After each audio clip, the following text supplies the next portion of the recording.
পটুয়াখালীর কলাপাড়া উপজেলার এক জমজমাট বিকেলের ফুটবল ম্যাচ শেষ পর্যন্ত রূপ নেয় উত্তেজনাকর পরিস্থিতিতে। লালুয়া বনাম নীলগঞ্জের মধ্যকার এই ম্যাচ শুরুতে ছিল উৎসবমুখর পরিবেশে ভরপুর।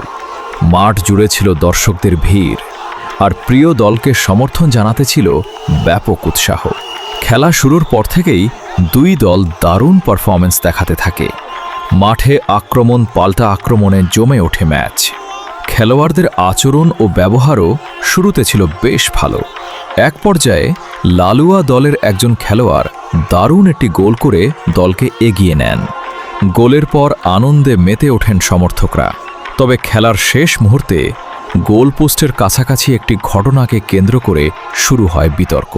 কয়েকজন খেলোয়াড়ের দাবি বল হাতে লেগেছিল এবং এটি হ্যান্ডবল হওয়ার কথা ছিল।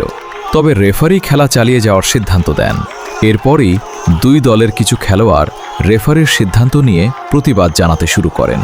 প্রত্যক্ষদর্শীদের ভাষ্য অনুযায়ী এ ঘটনাকে কেন্দ্র করে মাঠে উত্তেজনা বাড়ে এবং এক পর্যায়ে ধাক্কাধাক্কি ও হাতাহাতির মতো পরিস্থিতির সৃষ্টি হয় বলে অভিযোগ ওঠে। পরিস্থিতি সামাল দিতে মাঠে উপস্থিত আয়োজক ও স্থানীয়রা এগিয়ে আসেন। পরে পরিস্থিতি নিয়ন্ত্রণে এলে খেলা শেষ হয়। তবে এই ঘটনাকে কেন্দ্র করে এলাকা জুড়ে শুরু হয়েছে আলোচনা। স্থানীয় ফুটবল প্রেমীদের প্রশ্ন, রেফারির সিদ্ধান্ত কি সঠিক ছিল, নাকি হ্যান্ডবলের অভিযোগটি সত্যি? এ নিয়ে এখনও চলছে নানা আলোচনা ও বিতর্ক।